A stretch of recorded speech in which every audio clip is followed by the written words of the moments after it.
পুরো বাংলাদেশের প্রশাসন এবং সাংবাদিক মিডিয়া সবাইকে চ্যালেঞ্জ করতেছি, আপনারা যাচাই করেন যে আমি এটা করছি কিনা। আমি যখন প্যান্ট বানাইছি মোটর জায়গায় খেয়ে লইছি, আপনারা যে এই আজকের যে ঘটনাটা ঘটবে এটা আমি 10 বছর আগে চিন্তা করছি যে এই ঘটতে পারে, যার জন্য সব লইয়েই বসছি। আমার বাবা মারা গেছে 4 বছর আগে, আমার মা আমার বাসাতে থাকে, আপনারা প্রয়োজনে আমার মার সাথে কথা বলেন, ঠিক আছে? এগুলি কোনো কথাই না ভাই। আমার বাবা, আমি আপনাকে একটা সত্যি কথা বলি, আমার বাবার সাথে আমাদের সম্পর্ক ভালো খারাপের বিষয় না, আমি আমার বাবাকে কাছেই পাই নাই। হ্যাঁ, জন্মের পর থেকে আমি যখন বুঝতে শুরু করছি তখন থেকে আমি পেটের খিদায় ভাতের জন্য অস্থির ছিলাম ভাই। আমার বাবা একটু ভবঘুরে মানুষ ছিলেন, তিনি ধর্মপরায়ণ মানুষ ছিলেন।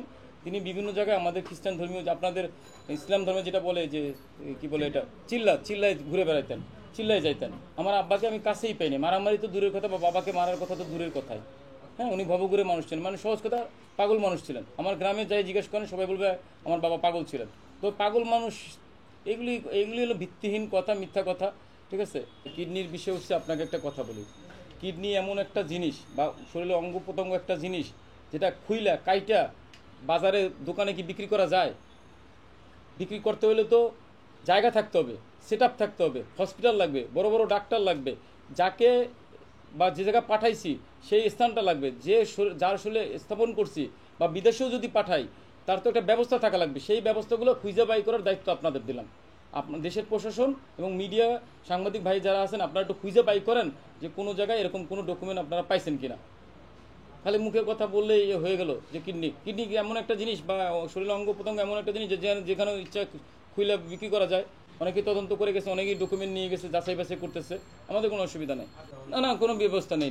আমি তো চুপ করে বসে রয়েছি, আপনাদের সময় দিতেছি, প্রশাসনকে সময় দিতেছি, যেই জানতে চাচ্ছে বুঝতে চাচ্ছে তাদেরকে জানা বোঝার সুযোগ করে দিচ্ছি, ডকুমেন্ট চাচ্ছে ডকুমেন্ট দিচ্ছি। আমি কেন আইনি ব্যবস্থা নিতে যাবো? আপনারা কমপ্লেন উঠেছেন, আপনারাই ব্যবস্থা করবেন, আমি কি করব? আমি এইটার পরে আমি অসৎ যদি হইতো বিচারাধীন থাকবে, আদালত যে শাস্তি দেয়, আইন কানুন দেশের শাস্তি দেয়, সেটা পাইতে নেব, মাথা পাইতে নেব। আর যদি প্রুফ না পায় বা কোনো কিছু নিউজে খারাপ কিছু না আসে, মানে আমার তো খারাপ বলতে মানে আমার কাছে যদি প্রুফ না পাই যে আমি করছি, আমি আগের কাজের জায়গায় ফেরত যাব। কারণ আমরা এইসব নিয়ে সময় কাটানোর সময় নেই, আমি নিজের কাজ নিয়ে অনেক ব্যস্ত ভাই। আমি যতক্ষণ এই আইন কানুন এই প্যাসের মধ্যে পড়বো ততক্ষণ কাম করলে অনেক বাবা মারে আশ্রয় দিতে পারবো।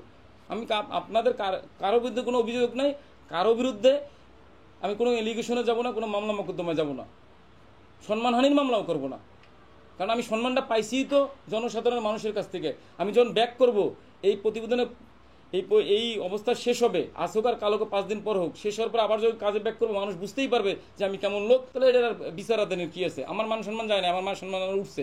আমার একটা নিজস্ব বিজনেস আছে যেটা এই প্রতিষ্ঠান দাঁড়ানোর আগে থেকেই ছিল, যেটা থেকে মাসে আমি 5 থেকে 6 লাখ টাকা আয় করতাম।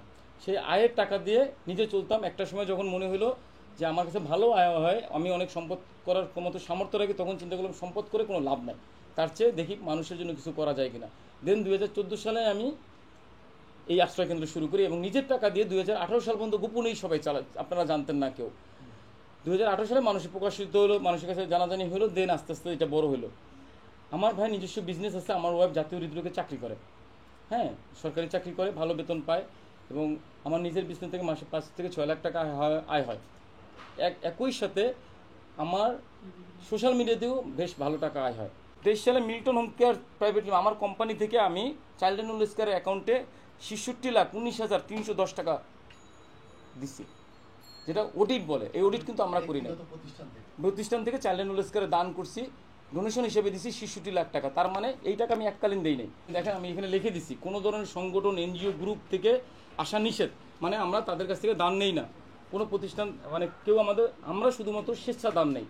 আপনি ভালোবাসা 10 টাকা 20 টাকা স্বেচ্ছায় যা দেবেন তাই নেই। সেই দান দিয়ে প্রতি মাসে তো আমাদের সমানতালে দান আসে না। আপনি সাংবাদিকতা করেন, আপনি বেতন পাইয়ে আমাকে এই মাসে 10 টাকা দেবেন, প্রতি মাসে দেওয়ার সামর্থ্য কি আপনার আছে? থাকবে না। তো আমাদের এইখানে দানটা প্রতি মাসে গড় আসে না, সমানতালে আসে না।